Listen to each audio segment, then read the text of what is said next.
주기현 부장판사죠. 윤석열에 대한 내란 수계 혐의를 재판하고 있는 주기현 부장판사에 대한 룸살롱 접대 의혹에 대해서 질의를 했습니다. 자, 그런데 이제 저희가 좀 확인을 해봤는데 일단은 열린공감TV로는 저 제보가 오지 않았었습니다.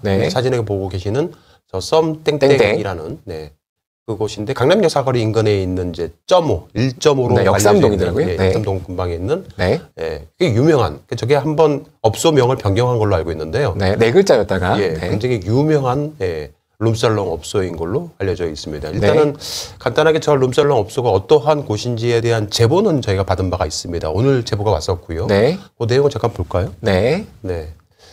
강남 썸땡땡이라는 이 1.5 클럽이라는 곳은 20대 여성 4명이 일단 들어온답니다. 그러니까 손님 한 명당 4명이 들어와서 한 명당 4명이요? 네, 한 명당 4명이 들어와서 약 15분에서 20분 정도씩 그 손님하고 같이 이제 앉아서 여러 가지 이야기를 주고받고 얘기를 나누는 거죠.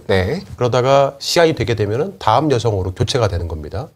그렇게 4명이 들어와서 마음에 드는 파트너와 함께 이제 영을 즐기는 거죠. 만약 손님이 4명의 여성이 다 마음에 든다 하면 돈을 더 내고 4명의 여성과 함께 영을 즐기면 되는 겁니다. 노래방에서 그런 일 하는 사람은 제가 들었는데.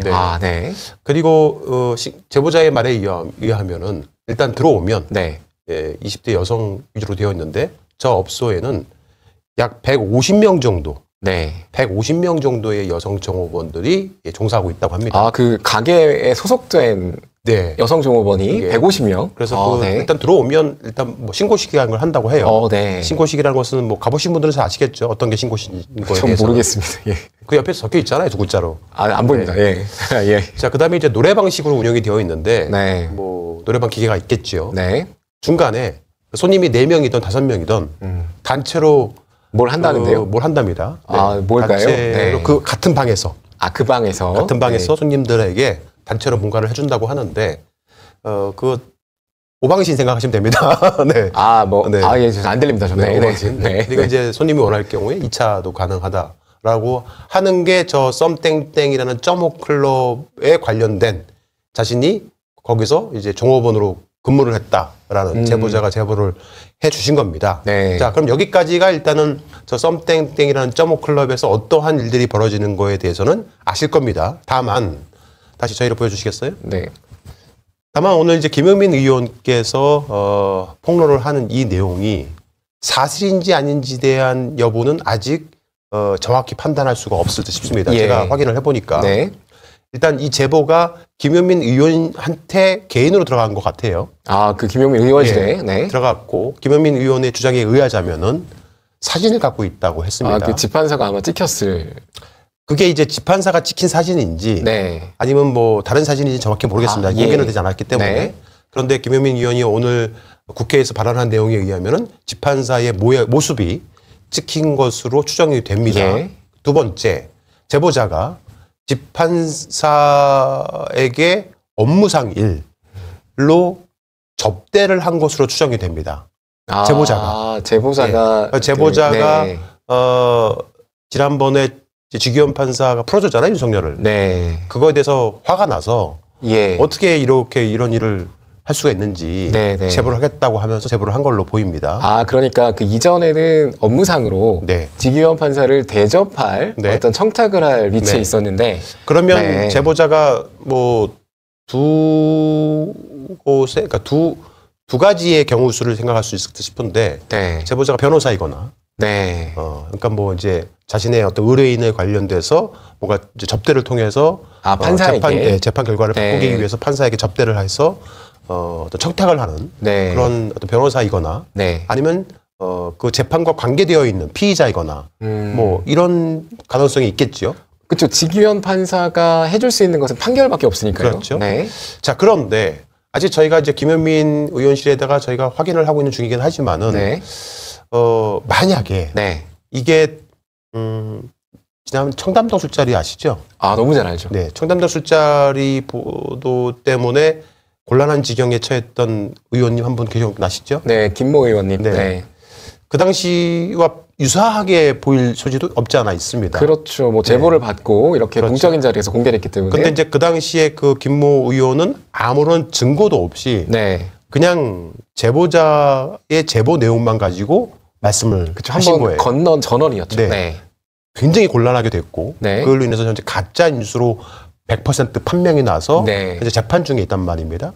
그럼에도 불구하고 그쪽의 추종자들과 그쪽 매체는 여전히 청담동 술자리를 외치고 있어요. 계속 외치고 있습니다. 저는 100% 이제 장담을 하는데 재판 결과를 지켜보시면 아시겠지만 네. 명백한 가짜 뉴스입니다. 예. 그런데 오늘 이 김현민 의원님의 이야기는 증거가 있다고 하셨어요. 증거가 있다. 예.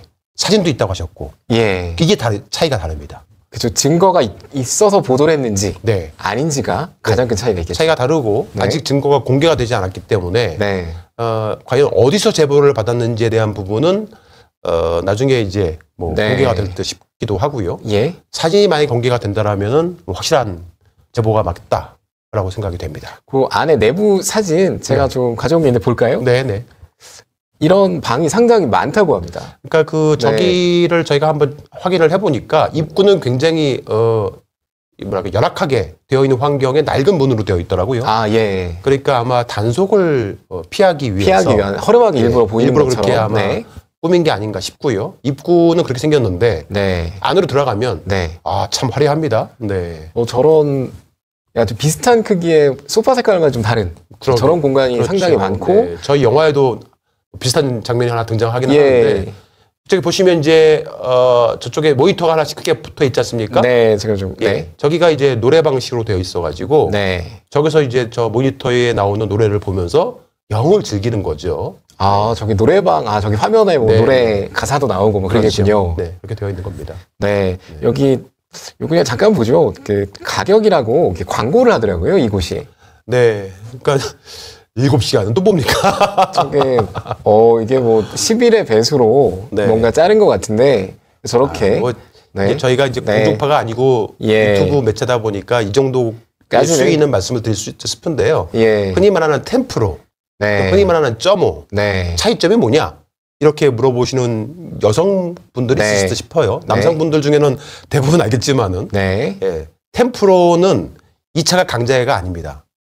2차. 그러니까 이제 2차를 뭐 설명하실 것까지는 없을 것 같고. 2차를 여성 2차, 네. 정보원에게 나가라고 강제할 수가 없습니다. 업소에서. 네. 근데 0.5는 강제가 되어야 된다고 합니다. 그 차이가 좀 있고요. 네. 그 금액도 만만치가 않네요. 이게 부정청탁금지법으로 네. 이렇게 바로 걸려버리는 100만 원이 넘으니까요. 무조건 걸리죠. 만약에 네. 주기현 부장판사가 자신의 돈으로 한 번도 접대를 자신의 돈으로 간 적이 없다고 하지 않습니까? 네. 김현민 의원의 말에 의하자면 네. 다 접대를 받았다고 주장하고 계시기 때문에 어디까지나 아직까지는 김현민 의원의 개인 자격으로 제보를 받아서 폭로를 한 겁니다. 네. 예, 그리고 또 한 의원이 또 그거에 대해서 또 언급을 해준 것까지는 맞는 것 같은데 네. 민주당의 공식 입장은 아직 아닌 듯 싶습니다. 네. 아직은 좀 신중해야 되지만 네, 네. 일단 김용민 의원이 증거가 없는데 이렇게 폭로할 가능성은 좀 적지 않을까. 네, 그렇습니다. 이런 추론까지는 가능할 것 제발 같습니다. 뭐 김현민 의원님께서 진짜 지기현 판사의 사진이 명백하게 찍혀 있는 증거가 있기를 정말 간절히 바랍니다. 네. 네. 업소, 네. 저 업소가 예. 실은 저희가 좀 더 알아보니까 네. 그 판사들뿐만 아니라 검사들도 상당히 많이 가는 검사도 같이 가. 검판사들이 단골로 자주 가는 곳으로 유명하기도 하기는 합니다. 뭐 위치도 법원 검찰청과 가깝고요. 그러게요. 네. 그래서 지기현 부장판사가 만약에 저길 갔다고 한다라면 네. 뭐 그분만 간 게 아니고 다른 판사들, 다른 검사들도 상당히 많이 가지 않았을까라고 생각이 돼요. 네. 예, 그래서 뭐 저기 가서 혹시라도 접대를 받았거나 아니면 개인 돈으로 갔거나 현찰을 내지 않고 네. 카드를 사용했다라면 네. 뭐 얼마든지 수사를 통해서 손님들이 누군지 그 명단을 뭐 알아낼 수가 있지 않겠습니까? 그렇습니다. 만약에 지기현 판사가 저기 가서 접대를 받은 게 사실로 확인이 된다라면 네. 그것을 뭐 조사하는 경찰이나 검찰은 반드시 다른 판 검사의 명단도 확보를 해야 되겠다. 이렇게 말씀을 드리겠습니다. 그렇습니다. 검사나 판사가 접대를 받으려면 네. 이것은 누군가가 반드시 억울해질 수밖에 없는 상황입니다. 네. 그렇게 해서 네. 깨끗한 법정에서 네. 깨끗한 판 검사들로 인해서 내란 수괴들에 대한 재판이 이루어져야 되지 않을까 생각이 됩니다. 그렇습니다. 지금 더러운 판 검사들로 인해서 이 내란 주범들에 대한 재판이 이루어지고 있기 때문에 자기들이 마음대로 무죄를 줄 수도 있거든요. 네. 그래서 오늘 이재명 민주당 후보도 그런 말씀을 하셨죠. 깨끗한 법정에서 내란 수괴들의 재판이 이루어져야 된다. 그렇습니다. 네. 지난 3월 7일로 기억하는데 저 지비현 네. 판사가 구속 취소를 명령하고 시간하고 뭐 날짜 그런 어떤 작은 오류를 지적하면서 네. 이 내란 수괴를 풀어줬습니다. 네. 그리고 검찰의 최고 위치에 있는 심우정 검찰총장은 네. 거기에 반대하지 않으면서 내란 수괴 윤석열이 아주 거리를 활보할 수 있도록 놔뒀습니다. 네. 그렇기 때문에 이번 일은 아직 추정 단계이긴 하지만 반드시 명명백백하게 조사가 돼서 저들이 어떠한 청탁을 받았고 어떤 일이 저곳에서 이루어졌는지 꼭 밝혀졌으면 좋겠습니다. 네.